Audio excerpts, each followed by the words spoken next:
Hey guys, and welcome back to Jess and Marie's Romance. I know it's been a long time since I have been on my channel. It has been, I think, since the end of August was the last video that I posted, but I'm almost done with the semester. It is the Thanksgiving holidays, and I'm back. I want to do a reading vlog so that I can chat about some books. It feels really good to get in front of the camera, I will say though. Since it's been so long since I've done anything with YouTube, I was getting dressed this morning and I was like, oh my god, I haven't charged my camera battery in like 2 months. So I quickly plugged that in. I'm like, please give me enough juice so that I can film this opening clip, and it worked out. But anyway, I just thought it was really funny because I'm just not in the groove of making videos at all anymore. So it was just really nice to have this break for the holidays so that I can jump back onto YouTube and chat about some books that I love.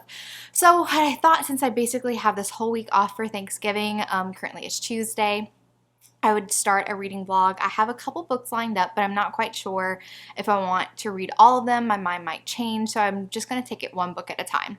This morning I started Tempt by Melanie Harlow. This is part of one of her small town romances. It's called the Cloverleaf Farm series. I think it may be book 8, and it's kind of like the Next Generation. I read in like the Next Generation kind of like spin-off. It's all part of the same series.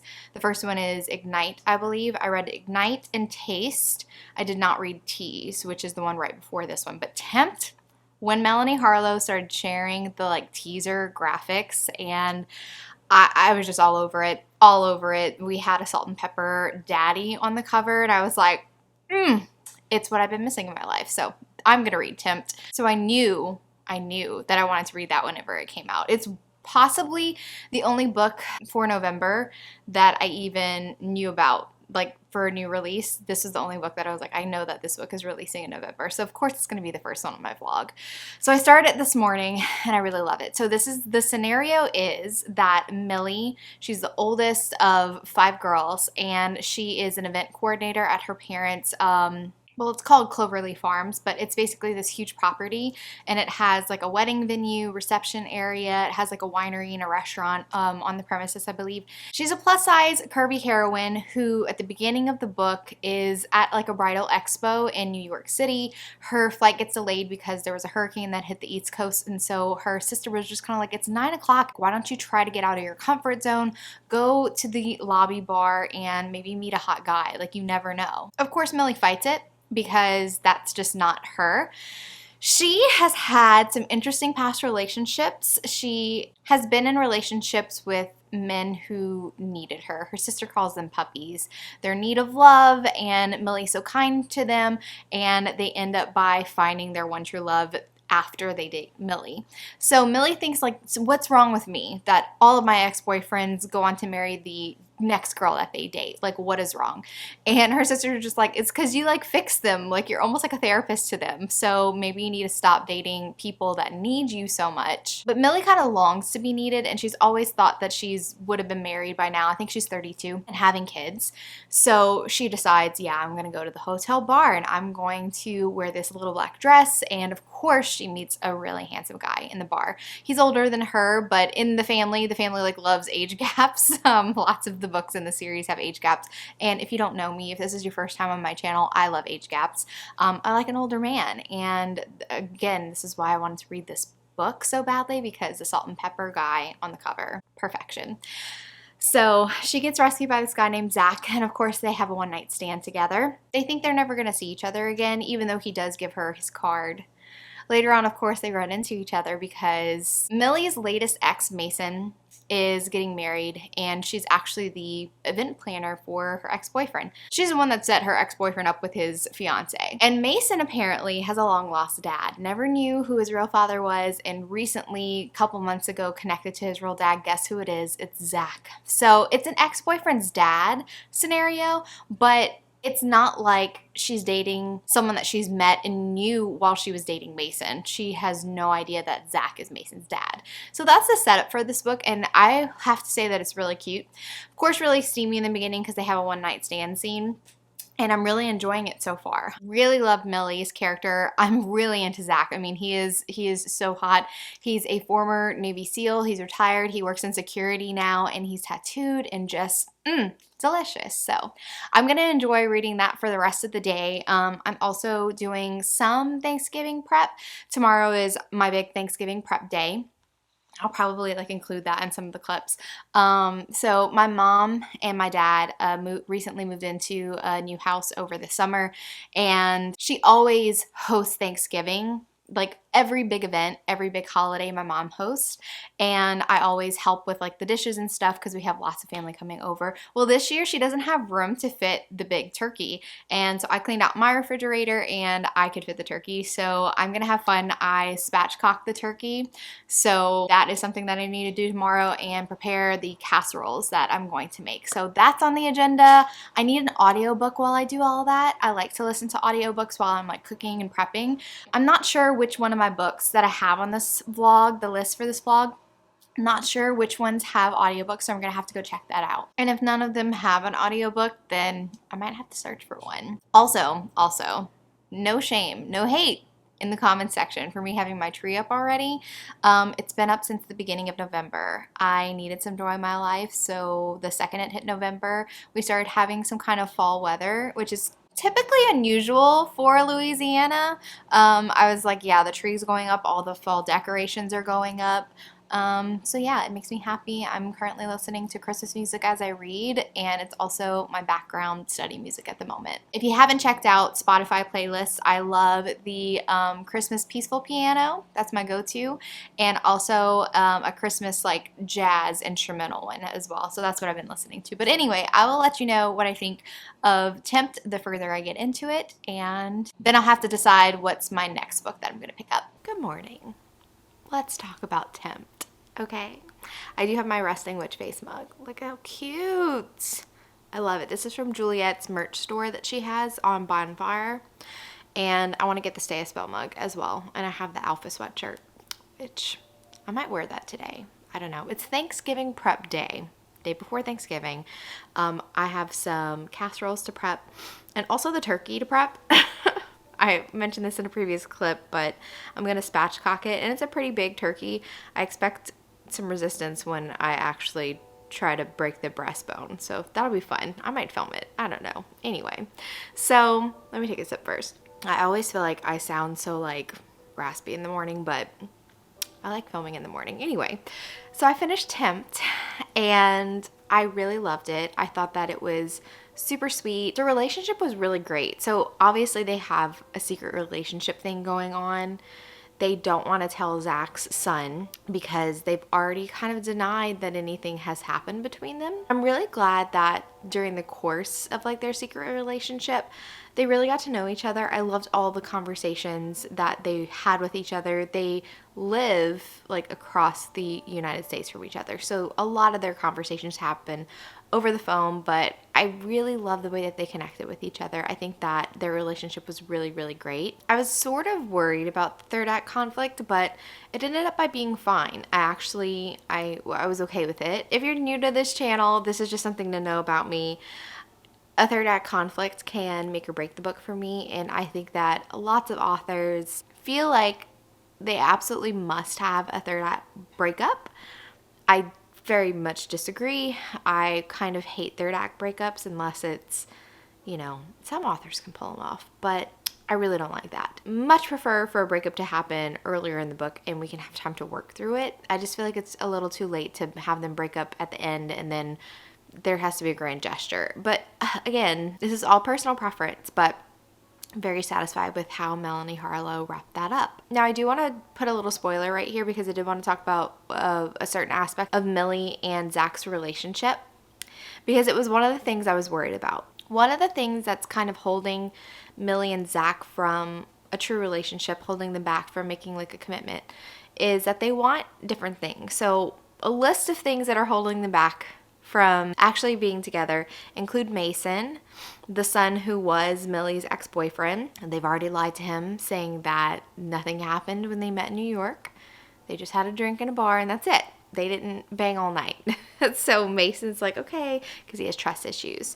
because of his mom. Another one is the age gap. Zach feels like he's too old for her. She's 32 and he's like 47. And she's like, do you know my family? My family thrives on age gaps. But, you know, he has like this, like, oh, I'm an old man type of thing. And also, Millie desperately wants a family. Like, again, in the beginning of the book, she thought that she would be married and have kids by this time. So she feels a little down. A lot of her siblings are getting married. And Zach was married and divorced. He has no other children besides Mason, his recently discovered son. And he never wanted kids. So that's a big conflict. And I always worry about a couple when one person wants kids and the other person does not want kids, because you definitely get the sense while reading a book that has this type of conflict that it's going to swing one of two ways. Either the person who wants kids will decide that they don't want kids, or the person who doesn't want kids will decide that they do want kids. And I had a feeling that Zach was going to change his mind, and I was just worried because I didn't want it to be like part of their reconciliation at the end when they just did decide to get together. I didn't want it to be a random thing that he just states, like being like, you know what, I do love you, and guess I'm gonna have kids now. Like, I wanted it to be a little bit bigger, a bigger part of his story. I wanted the decision, because it's not a light decision. Like, your whole life, if you think that you don't want kids, I don't think that you just come to the decision of wanting kids lightly. And I wanted that to be handled in a way that didn't just feel like, oh, he just changed his mind, you know? And it wasn't. I love the way that he gradually is just kind of like, you know what? I was afraid of this. This from my past affected me. Like, he starts really like examining himself and being like, well, why did I say that I didn't want to have kids? He lists all his reasons. He talks to multiple people about it, you know, or he has a conversation with himself a lot, but he also talks with his best friend on multiple occasions about it. And I really like it. I think that it felt natural for him to be like, okay, I can see myself having a family with Millie. I can see myself being a dad now. And I really like that. So anyway, I just appreciated the way that Melanie Harlow handled that, because I never want it to just feel like it was a light decision, because it's not. Having kids is not just like this, oh, I just decided I'm going to have kids. Especially when you're an older adult, like, you've experienced life. You know kids are not going to be easy. So I just wanted that to feel good and natural and right, and I want it to feel satisfying, you know? So anyway, I just really enjoyed that. So the plans for today.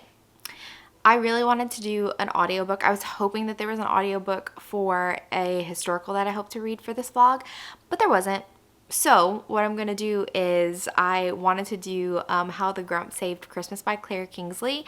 This is a holiday, I don't know if it's a novella, but it's a holiday story set in the small town of Tillicum, which her Bailey brothers, that's a town that series is set in. And it looks really cute. It's like a second chance romance, or they were exes, they had dated at one point. And the heroine, I believe, has like a family, like a Christmas tree farm or something like that. And the hero is like a grump. He doesn't like Christmas. He's a Grinch. And it just sounds really cute. So I'm going to listen to this audiobook today, especially since I'll be, you know, working a lot with like food prep and stuff. So I just needed some audiobook, and I was actually listening to an audiobook. I'm very heavy in rereader mode, and I just picked up a random book in the Immortals After Dark series, so I was listening to that, but I'm gonna switch it for this vlog because I've already read Immortals After Dark like so many times on this channel. So we're gonna do How the Grump Saved Christmas. I keep wanting to say How the Grump Stole Christmas because the Grinch, you know, anyway, I might mess that up. Don't hold it against me. Feel like I am performing turkey surgery.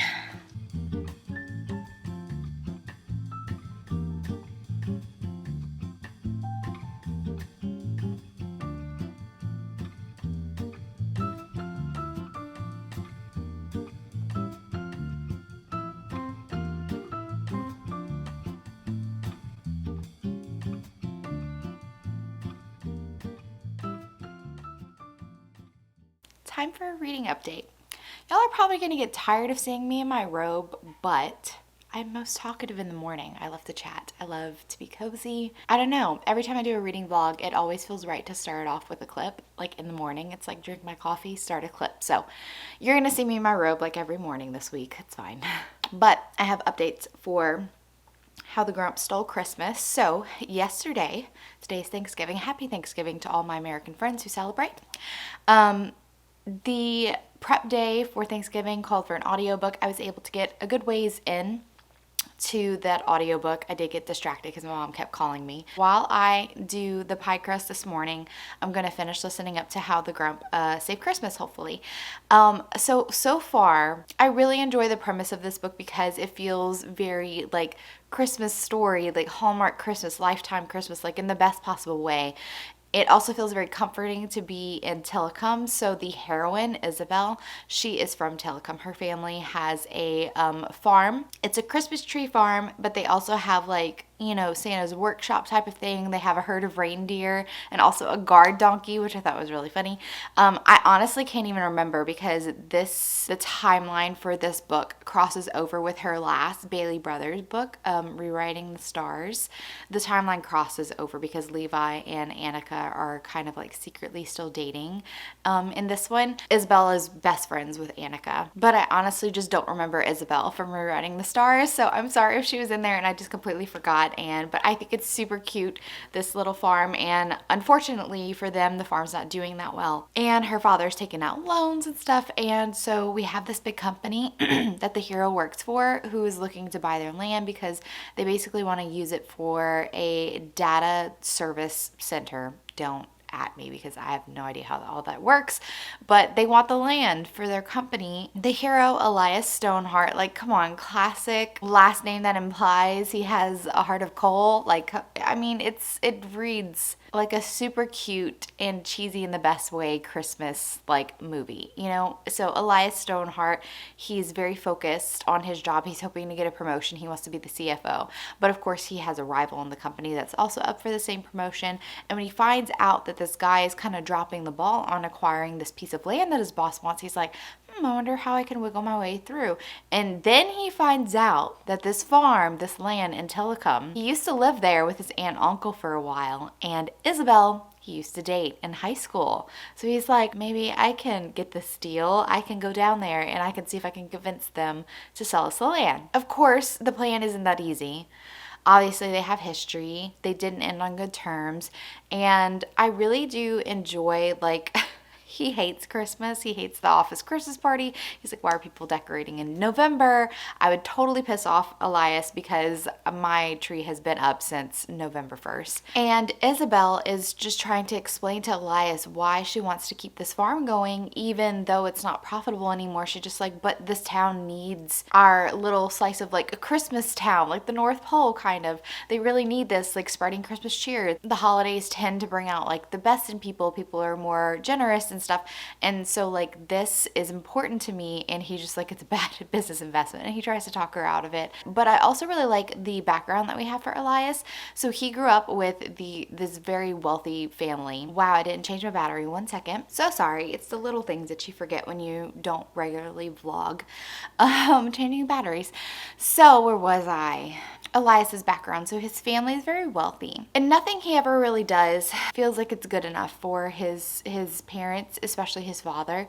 And he kind of got into like a spot of trouble. So his family is like, his parents want to wash their hands of him, and the aunt and uncle, you know, they send Elias to the aunt and uncle to live in Telecom, this small town, and he's an angry little boy, and he doesn't trust his aunt and uncle. One Christmas, it might have been his first Christmas there, they're like very excited, like, let's go pick out a tree and stuff. And Elias, why don't you pick out the tree? And so he's very grumpy and surly. He's like, grown-ups ask your opinion, but they really don't want it. They're going to pick out whatever tree that they want, even if they ask me my opinion. So he purposefully picks the scrawniest tree that he can find, and his aunt and uncle are like, perfect, we need to get this tree, get the tree. And they just like are so sweet about the whole thing. They don't like try to talk him out of it.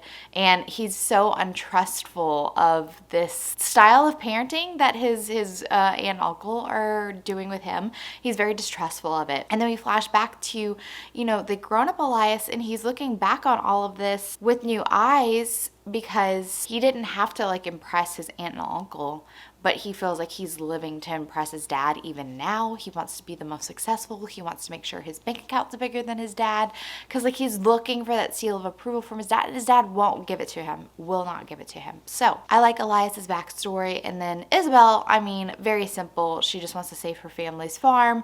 She's extremely hardworking, and she's trying to figure out any possible avenue that they could take that would save the farm. So I am at a part where Elias kind of like has not convinced her yet, and so he's gone back into town with his, oh my god, I didn't even talk about his secretary. I'm sorry, we have to talk about April. I love the fact that Elias, the big grumpy man, has a secretary, and in the beginning of the story, like she's very like put upon, like I guess nobody else wants to deal with him. He makes her come to Telecom for a little while to work. And she's like, I have a kid. I can't just leave her. Like, there's no way that I'm coming over to Telecom. And he's like, bring your kid. And she's like, it's not that simple. My child, my daughter has cerebral palsy. So like she's special needs. I can't just like leave her. And he's like, my aunt was a teacher and can totally watch her, worked with special needs children. Like I love how he just volunteers with the aunt, but the aunt's so sweet. And I love the little girl, Maddie. Oh my God. So freaking cute. And I really kind of, you need this character, Maddie, and also April as well. Like they start getting to know each other. It's really funny because he like doesn't care to know anything about April at first.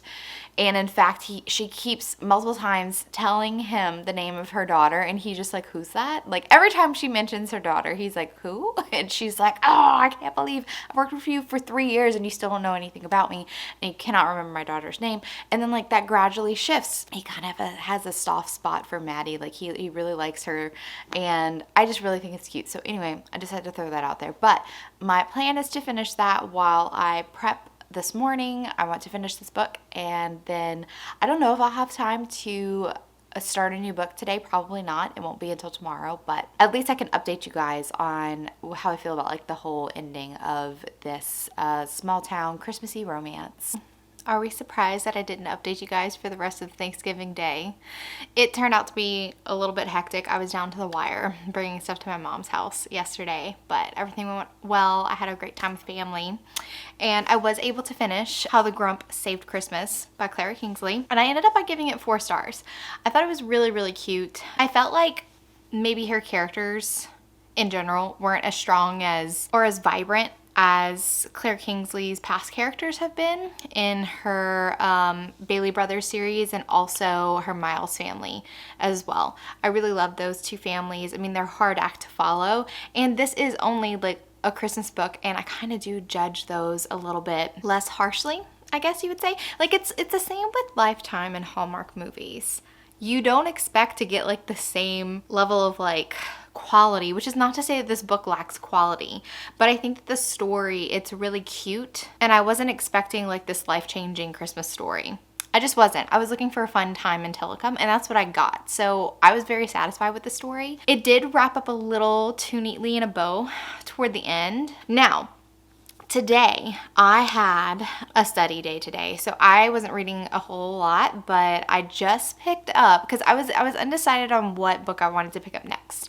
At first, I was talking to Crystal earlier this morning, and she was telling me that she read a book that was very angsty, very emotional, and like I'm not one to really gravitate toward the angsty books, but she also set it up for me, and I was kind of like, maybe I'll suffer through it. Like suffer through the pain. I don't like to suffer through pain. That's my thing. Like other people like revel in it, and my reaction is like, ooh, is it worth it for me to feel this many like sad, I wish they would work it out feelings? But again, she kind of sold it to me. So I will eventually read that one. Hold on, what is the book? You Made a Fool of Death with Your Beauty.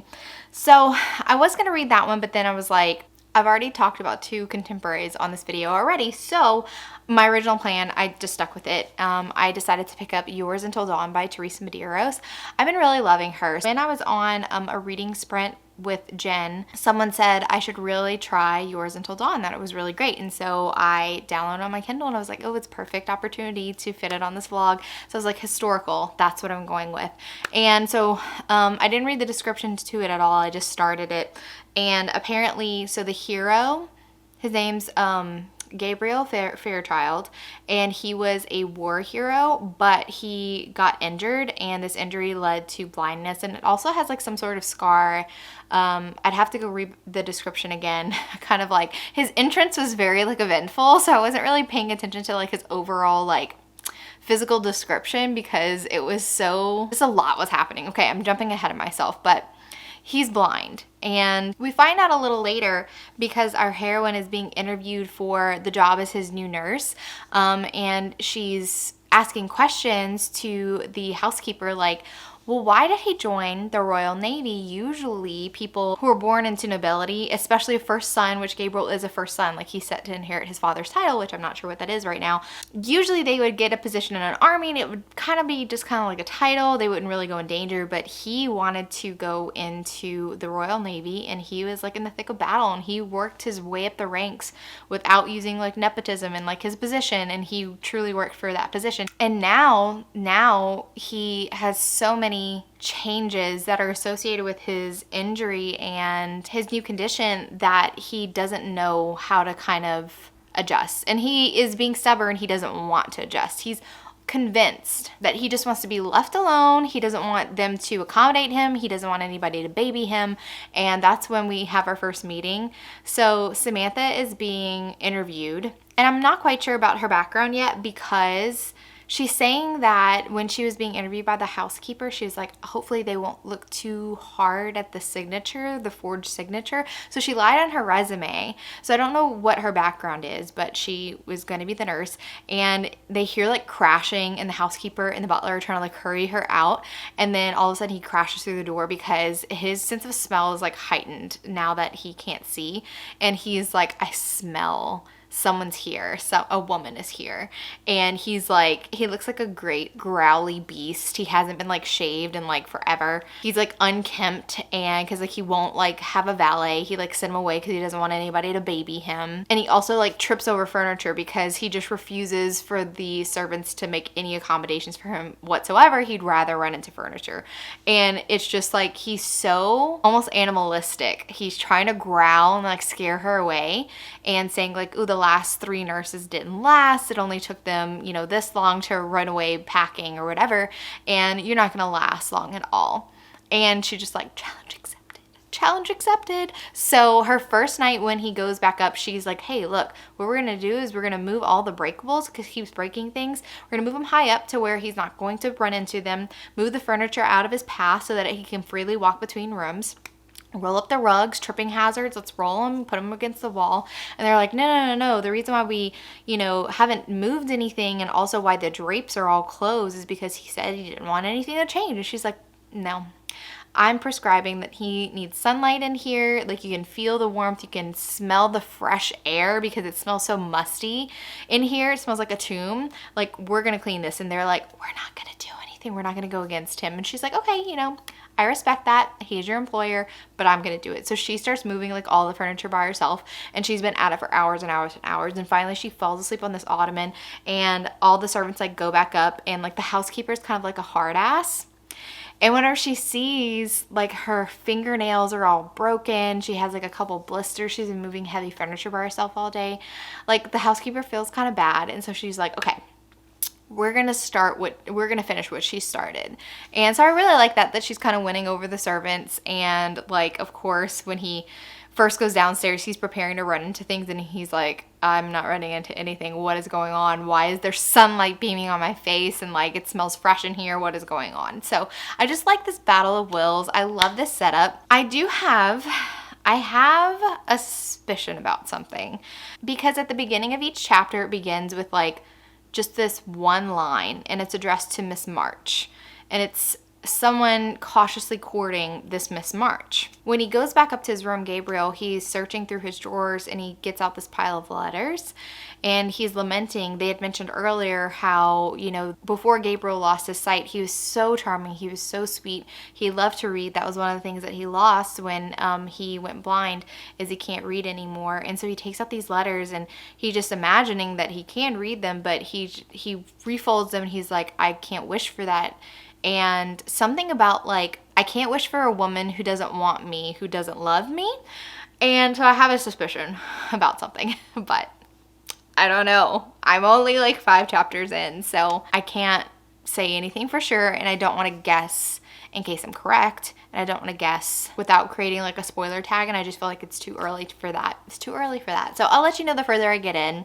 If I have some more clues that point in that direction or point me in a different direction, I may, you know, talk a little bit about my theories and stuff. But again, I'm not quite that far in, so I want to save those a little bit. Maybe let them, you know, marinate and develop a little bit more. But anyway, okay, so I'm enjoying this. I really need to get back to studying, but I'm giving myself a few more chapters and then I'll get back to studying. Final reading update for Yours Until Dawn. Funny story, I forgot because it's like, oh, this is the last clip I'm gonna film. Can you tell I'm out of practice? I was like, oh my God, I forgot to take a picture for my thumbnail. So I hurried up and I put this on.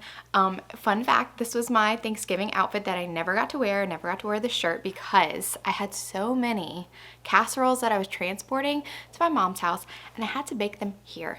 And just don't travel with hot casseroles because I had one of my casseroles was potatoes au gratin, so it's cheesy and it was in the oven, so it's hot and bubbly. And as I was transferring it on a baking sheet, the cheese spilt on me. It was covered and everything. It still spilled. It still spilled because I filled it to the brim. That was my mistake again. But I spilled on my new shirt and I had to run inside and go change. So this never got to get worn and I was like, gotta break it up sometime. So thumbnail, yay. Okay, so anyway, back to the books.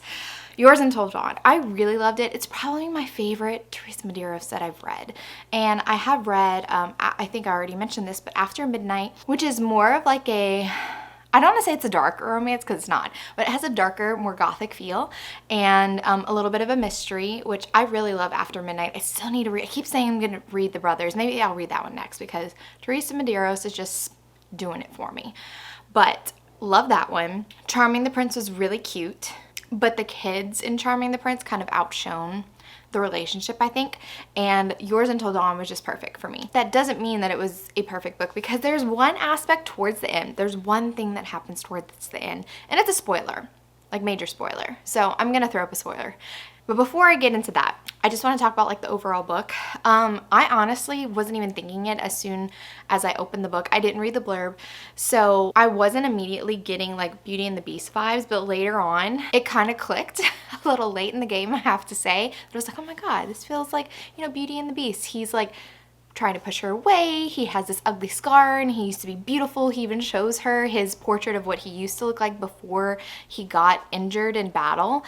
And he's like amazing and beautiful. And I just had like that, you know, that scene where Belle goes into the Beast room and like, you know, fixes the portrait that he slashed and was like, oh my God, this is what he used to look like. But anyway, I really love that. I think that it was subtle enough. It wasn't too on the nose, but I will say that once I realized that, I was like, oh, the housekeeper's name is like Mrs. Philpott.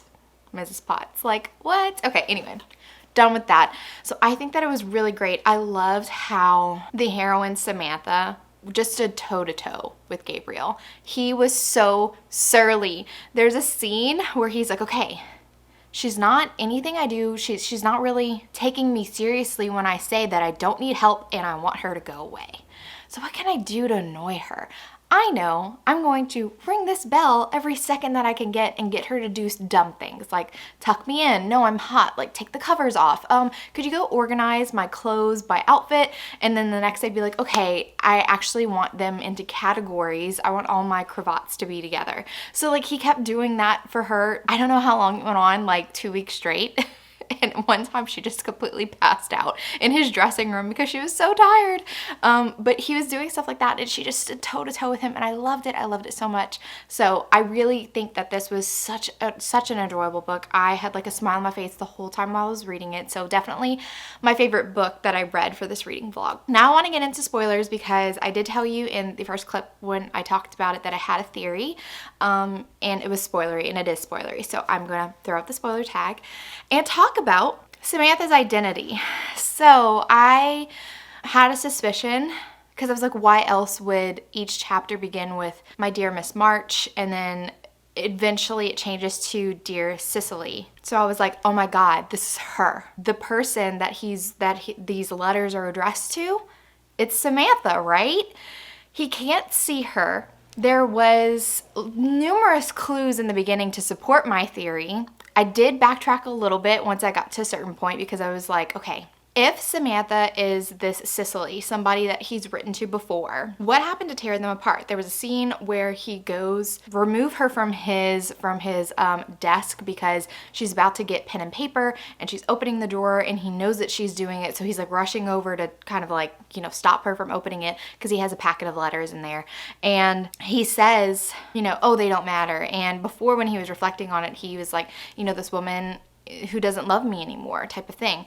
So I was like, okay, so what if he came back from war and he was scarred and she had like a bad reaction or something? So this is her way of like, and she uses this word later, atoning. This is her way of atoning, is to get him to accept that he can't see, but he could still move on with life. He could still have a life. It's not the end of the world. You just need to want to live. So that was all good. And then he told the story of Cicely. He told the story of how he met this baronet's daughter. And so I was like, oh wait, they met, they talked. And I was like, well, how can she disguise her voice? Like, I understand that even if the servants gave him a correct description, she's obviously taking measures to disguise herself. She's putting her hair in like a tight bun. She's wearing these spectacles, and you kind of get the sense that she normally doesn't wear them. There's a funny scene where she's telling the butler to like misdescribe her, and she's like, make sure I have a hooked nose and like 3 hairs are coming out of a wart. It's really funny. But I was like, if they've met, if they talked, he's not recognizing her voice. And I was like, so maybe it's not Cicely, because he does mention in the story how Cicely had an older sister named Victoria or something that fell in love with like someone improper, and so she's a little bit disgraced. I'm like, well, what if it's the sister trying to atone for Cicely? So I don't know. I had a couple theories. It ended up by being right. It was Cicely. And she does explain it later. There was like almost like an afterthought scene where her job is done. He doesn't need her anymore. And she leaves after they sleep together. And her hair, she did dye her hair, was faded back to like its natural blonde. She even cut it off because it was really hard for her to wash out the henna. They meet again at the ball. He does get his sight back, by the way, but not until very, very late in the game in the book. And they meet again, and she is thinking to herself, oh, I tried to disguise my voice when I was at his house. I tried to make it more of like a sassy schoolmarm voice, you know. I guess it wasn't how she normally, like her inflections and stuff, it wasn't normally how she talked. So she did try to disguise it. That was a thing. Now, the one moment in this book where I was just kind of like, why? Because it could have been a 6-star book. Like, I love this book so much. There's a scene where his family comes to visit, and his mom, I understand, like, I don't want to like be like she's terrible, but she's not quite understanding of his new situation. She's just lamenting what she's lost and her perfect boy and stuff like that. And I love when Samantha / Cicely tells her off. It's really great, and he overhears it. Anyway, they're falling in love. They end up by sleeping together, and they have one night, and then she leaves the next morning. And right before that happened, there was a moment where she almost dies in a fire, and he saves her. And during the course of those events, like, he gets hit on the head, and it like dislodges a clot that was behind his eyes and stuff. And so his sight starts coming in slowly. He's starting to see like lights now. And so it's coming in slowly. Anyway, they sleep together, and she leaves the next day, and he's like, what the hell? I'm going to marry her. Where did she go? So he's searching for her. He asks his butler, like, where would she have gone? And her reference that she gave them to get the job, it's actually her best friend. So she told her family that she was traveling with her best friend and her family in France, and she just so happens to be there that day when he comes calling, and she's hiding, and he's looking for her. He's looking for Samantha. So she's like, oh my God, why is he looking for me? He needs to just move on, like, get on with his life, you know. She feels so terrible because she was the one to challenge him to be more than just this like spoiled, privileged man. And she felt extremely guilty because she felt like she was the reason why he went and joined the Navy, and now he got injured and he lost his sight. And we do find out that when he was in the hospital, she did sit by his bed, and he was awake, and she didn't know that he was awake, and she was crying, and then she left. But apparently she came back the next day, but he had already been transferred home. So it was a misunderstanding because he thought, oh, she doesn't want me anymore. But she was crying not because of his appearance, but because she felt guilty. She felt responsible for it. And I mean, she was a little bit. But she did this very elaborate atonement scheme that I thought was really great. But again, the one thing that I didn't like, they meet at the ball. He doesn't recognize her. He recognizes her as Cicely, doesn't recognize her as Samantha. They even dance together. And later on that night, she goes to his townhouse and basically offers herself up as his mistress because she hears that he has taken another commission because he's leaving. And she doesn't want him to go. She's like, oh my God, history is repeating itself. No, I don't want him to leave. So I'm going to go there and I'm going to offer myself up as a mistress and maybe he'll stay. And I'm just like, that's your plan. That's not even the part that I'm mad about. The part that I'm mad about is that he is searching for Samantha, this person that he is convinced that he's going to marry, the person that he loves. He's in love with her. And as Cicely's offering herself up and she's wearing a cloak and she takes it off and she's only in like her chemise and stuff like that, he sleeps with her. He sleeps with Cicely and has no idea it's Samantha. None. I wished that he would have figured it out then before he slept with her. Like, I really do. I hate the fact that he slept with another woman while searching for Samantha because he doesn't figure it out. His butler has to help him. One of the footmen found a letter that was tucked underneath her bed when she was staying over there at Samantha, and it was a letter from him to Cicely. And so he puts the pieces together then. And I was just like, it feels like he betrayed her in a way, even though it's her. It feels like he betrayed her. And I didn't like that because I was like, why would you sleep with this woman who you think abandoned you when you're literally searching for the love of your life? Like, it hurt me a little bit. It hurt me a little bit. Anyway, they live happily ever after. But that was the one drawback from this book. And I kind of like literally was vacillating so much. I was like, it would have been a 6-star. Then I was like, oh, well, then that means a 5-star. And I was like, but I'm really mad at that one thing. So I'm like 4.5. Technically, it'll be rounded up to a 5. But my official rating is 4.5, but it could have been a 6-star if this one scene didn't happen. It could have been a 6-star. So anyway, I thoroughly enjoyed being able to read and vlog my thoughts. It's been so long, but I only have 2 weeks of school left and then I'll have a break, so that'll be really lovely. I hope to be doing some more videos. Of course, some end of the year videos talking about what books that I loved. I obviously didn't read as much as I normally do, but there's still some standout books. You'll probably recognize a lot of my like favorites for the year, honestly. And I did a lot of rereading this year, much more than I did the previous one. But anyway, I really enjoyed it. I hope that you enjoyed it too. And I should be back pretty soon. This will be the only video that I'm putting out for now. I don't know when exactly. I can't give you like a date when I would have my next video out. It just depends because I have like all like the major tests coming up, but almost there, almost to the finish line, almost to Christmas break. And I hope that you enjoyed my Christmassy background. I hope that nobody's yelling at me on the other side of the camera saying, why do you have Christmas up already? And why did you put it up on like November 1st? I needed joy in my life. Guys, I kind of forgot my sign off. Let's see, hold on, give me a second to think. Oh, I remember, okay. If you liked today's video, give it a big thumbs up, and if you're not already subscribed to my channel, make sure you subscribe to get notified of any future videos that I do way in the future. Thanks so much for watching, and remember, life's better with a little HEA.